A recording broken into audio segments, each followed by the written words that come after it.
वहीं कांग्रेस के senior leader Ghulam Nabi Azad ने कहा कि हम इस मामले में मुत्तफिक नहीं हैं। मुल्क की हालत खस्ता है, मुल्क की मईशत तबाह हो चुकी है, रियासती हुकूमतों के अपने मसाइल हैं। ऐसे में वक्फे सवालात शामिल नहीं किया जाना बिल्कुल भी मुनासिब नहीं है। कोरोना काल है, कई चीज़ों की पाबंदियां लगाई गई है। संसद में ना तो क्वेश्चन आवर होगा, ना ही आप सवाल कर सकते हैं, ना ही किसी चीज़ पे विरोध कर सकते हैं, जीरो आवर भी नहीं होगा।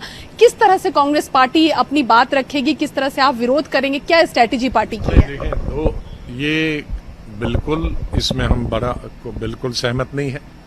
दो चीज में तो एक चीज रखनी है।